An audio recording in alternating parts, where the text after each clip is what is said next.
Well, Mike, when you look at the second half, I mean, what jumps out? I guess most of the big drought was obviously part of it, but other than that, kind of what kind of stood out for you? Yeah, offense and defense, turnovers, live ball turnovers, continue to haunt us in some of these close games. Take away live ball turnovers and a couple of their offensive rebounds. Probably sitting here feeling a lot different. Transition defense too, off of makes to a time. It's something we've talked about all year. And I want to say it before I forget. I don't think I would though, but I'll continue my sentence because it was rocking in there, and I want to say it on the front end. We've struggled as of late, and I'm really appreciative to our fans that came, and they were loud, and they were a big factor, and it shows the commitment to men's basketball here. Our administration's done a great job. I'm really appreciative. Our fans were awesome. And we've got to continue at home to learn that when you score, they can be as loud as they want. That's great. You can't jog back. This isn't high school basketball. You can't look up in the crowd. I mean, we're not good enough to do that. Maybe some team, we're not good enough to do that. So on Monday, we'll continue to work on sprinting back and getting in a stance and getting matched up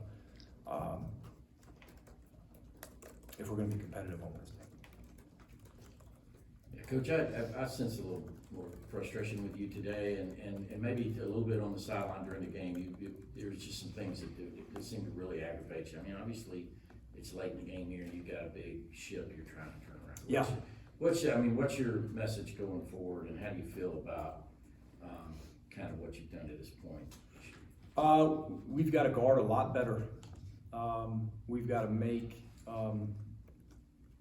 simpler decisions with the basketball.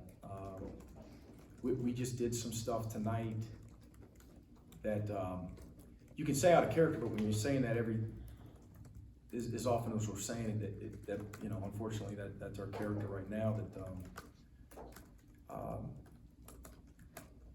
again, some of the live ball turnovers, some of the other turnovers, some of the ill-advised fouls,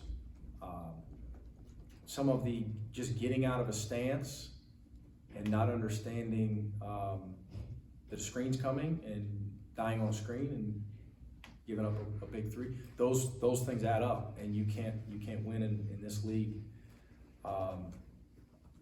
unless you're more accountable than that, disciplined than that. And unfortunately, you know, throughout this losing streak, we've spent a lot of time focused on those things, and we didn't see as much carryover as we'd like to see. I mean, we just gave up 88 at home. When I feel like in practice we've gotten a lot better defensively here in the past couple weeks. It's just it's unfortunate. And this, you know, I'm sitting here for 10 minutes talking about us. Florida's an NCAA tournament team. They're really good. They're doing a great job. They share it. They're long. They're skilled.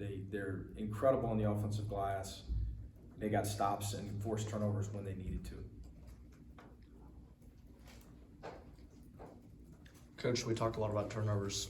Russell had 5 today, led the team. A lot of those kind of come in the high post. How do you make sure that he's able to protect the ball a little bit better and get it out of his hands there? We're going to work on the same things on Monday. You know, he's got some reads. Sometimes we make some emotional decisions as young people to where, you know, I know this is the action and I know this is the read and I know these are my checks, but I'm a call audible, and some of us do that. It happens too often right now on this team. It's been harped on a bunch, and it'll continue to be harped on. And because at times offensively, you know, especially early in the game, we were really good, and we were clicking, we were executing, we were sharing it, and sometimes that ball sticks. Again, it's maturity, it's understanding how to win, it's emotions, and I think it's some of the same characteristics that we possess as a team. I say we, it's all of us as a program. We've got to get past this, that lead to,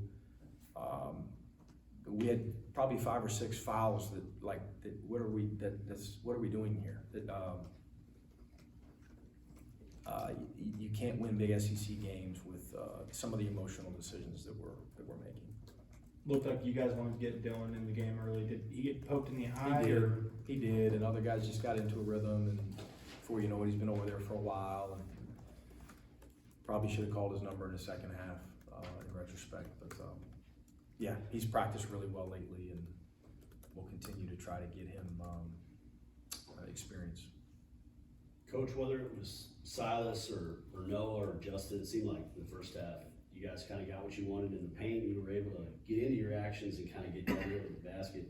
Did you guys get away from that in the second half? What happened in the scoring drought? I think that the road team, when they can collect some turnovers and get out in transition and get some easy ones, it's just generally speaking, guys, sometimes that fuels you a little bit defensively. I thought Poland did a good job defensively in the second half, staying in front of our guards. But again, it's just you take 10. You can take some of the empty possessions, an open three, a good look, a free throw didn't go. We can't control all of that, and we're going to continue to preach here that you can win games despite that. But the other 10 possessions, the turnovers, easier to control some of those. So you get 6 or 7 of those back, instead of 82, you probably got 90. You still gave up too many. You mentioned another sellout crowd.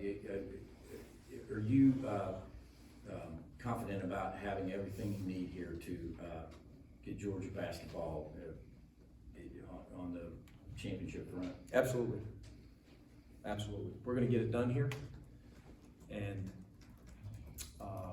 we're going to be prepared on Wednesday. We're going to have a great practice on Monday. I wish we could practice in an hour. I'd like to go get a bite, maybe some more caffeine, get right back to it. But unfortunately, we got to take off until Monday. But again, I'm super appreciative. I'm really disappointed, and I haven't done this much in my career, but I was really impressed. Mid-second half, we go on a little run. It's really, really loud in there. As loud as I've heard it a couple other games this year, which is as loud as I've ever heard it in this building. And you look up, and I said, at one point, actually, I looked around the entire arena and realized, whether it was full or almost full or what have you, I looked up and said, my gosh, this place is full, and we've struggled lately. I don't want to repeat our losing streak again right here. And you guys are probably going to write that. But the fact that despite us losing the way we're losing in the environment that we just got, it's exciting, and I'm disappointed for our fans. I'm more disappointed for our guys, because they're the ones putting in work every day, and I really look forward to getting back to it on Monday. Any questions for Mike?